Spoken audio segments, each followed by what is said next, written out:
Flip your iPhone over, you'll see, designed by Apple in California. Wow, freedom, Silicon Valley, Steve Jobs. But then, bam, assembled in China. So what gives? Apple's worth $3 trillion, they can shoot movies with their phones and track your heartbeat. But they can't slap this thing together in Idaho? Today on Talk Maniac, we're going full detective mode on this industrial mystery. It's not just cheap labor, it's not just politics.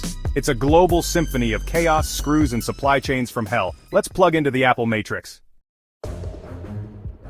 Let's get one thing straight. Apple doesn't make iPhones. They design them, they engineer them, they market the heck out of them. But building them? That's a job for the iPhone Avengers, aka Foxconn and its 200,000 plus employees in China. These people work 24/7 in what's known as iPhone City. And yes, that's a real place in Zhengzhou. 24-hour shifts, 7 days a week. The factory has its own airport. This ain't just manufacturing, this is industrial warfare. Meanwhile in America, we can't even get the screws. An iPhone is a Frankenstein of global engineering. Apple works with over 140 companies in more than 30 countries, all to build one device. Chips from Taiwan, displays from South Korea, memory from Japan, screws from... Okay, this gets messy. Even the smallest piece might cross borders 7 or 8 times before landing in your hand. And no, Apple doesn't own any of these suppliers. They just puppet master them with design specs and NDAs tighter than Fort Knox. Here's the million-dollar question. Why not just do all this in the USA? We've got engineers, we've got land, we've got Elon Musk building flamethrowers. Well, here's the hard truth. We simply can't. Tim Cook, VO. In the US, you could probably fill a room with the engineers we need. In China, you'd fill a stadium, like multiple football fields of skilled laborers, all trained, all fast, all ready. You know what else China has that we don't? Factories that talk to each other. Whole cities are designed around this ecosystem. Parts can be delivered in hours, not weeks. In the US, that doesn't exist.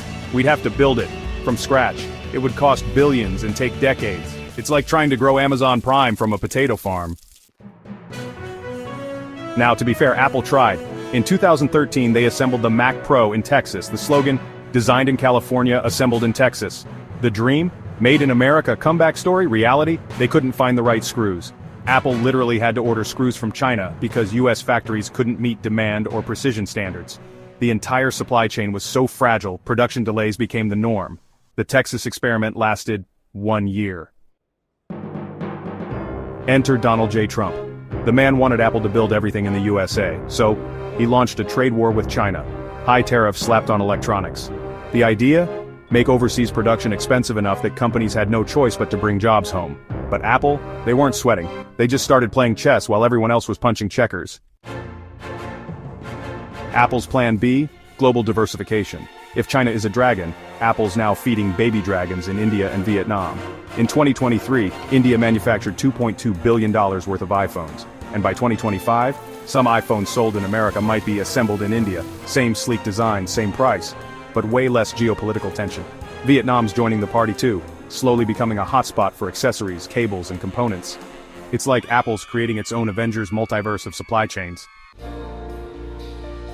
Let's say we did force Apple to build everything in America. What would happen? You'd wait months for your iPhone. You'd pay $3,000 for what's currently $1,000. Your camera might be delayed because the lens factory ran out of screws again, and Apple's stock would fall harder than your phone off a balcony. It's not just about patriotism, it's about logistics, scale, and economic gravity. Apple is a global company. iPhones are global products. Trying to make them purely American, it's like trying to run Netflix on a flip phone. So the next time someone says, why don't we make iPhones in the US anymore? Just send them this video. Tell them, it's not that we can't, it's that we'd have to rebuild the entire universe of electronics to even try. If you learned something today, like this video harder than China assembles iPhones, subscribe for more mind-blowing truths with meme-powered energy. This is Talk Maniac signing off, designed in chaos, assembled in genius.